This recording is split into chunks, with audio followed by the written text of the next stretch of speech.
myself today as a challenge to myself, because I normally only create on TikTok, and that is mainly because they have filters and I don't have to worry about what I look like. And today I have no makeup.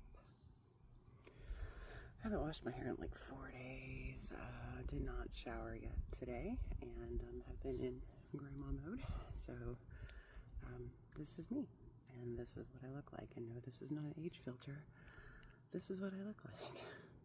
Upsetting for me to see how much I've aged so quickly. My mom said one time that we just age all at once, and I didn't know what that meant until very recently, and it became painfully obvious.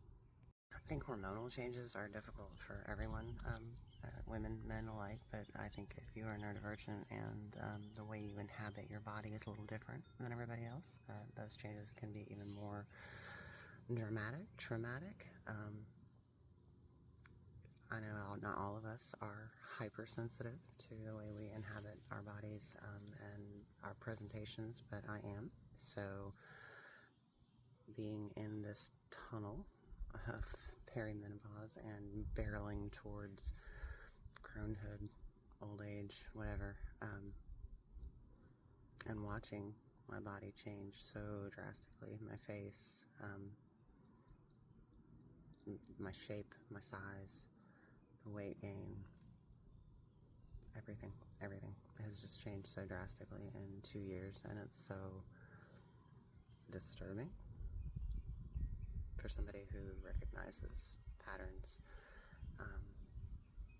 And I remember going through these changes in puberty and with pregnancy, and I remembered I hated both of them. I could not stand to be in that space where I didn't recognize the body that I was inhabiting. It was not the same one that I had, and it took a very long time to transition into being comfortable with the new me.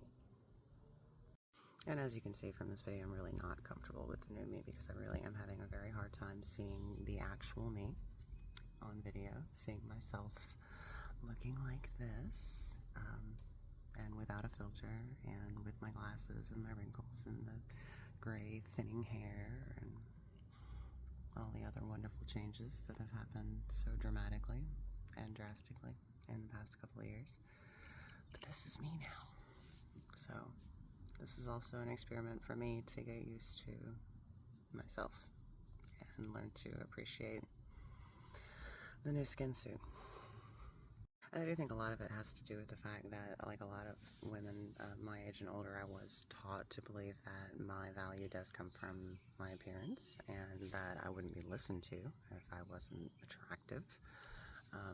That was very plainly told to me, that, you know, pretty girls, you want to be pretty when you ask for something, or when you talk to somebody about something, because that's how you're going to get it.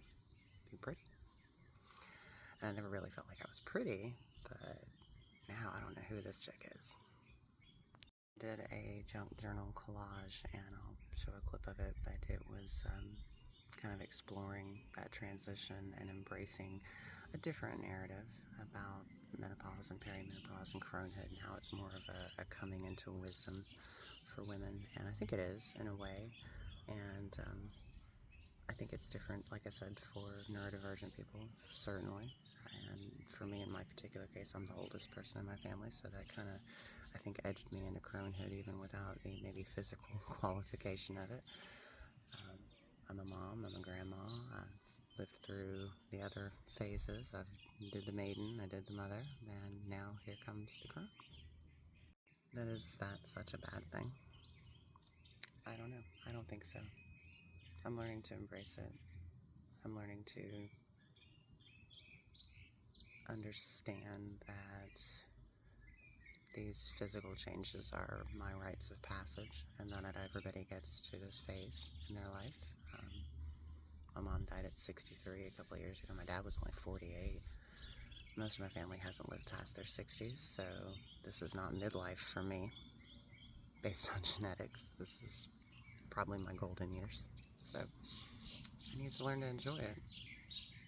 do think we need more studies and more information, because there are so many of us that are hitting this phase in our life where everything's changed. We're no longer caregivers, we're no longer mothers, we're no longer planners for everybody else. Maybe we have more time on our hands, and then the hormones kick in and you really start questioning everything about your life. And I will say, for me, the hormonal changes also have drastically increased the sensory sensitivities.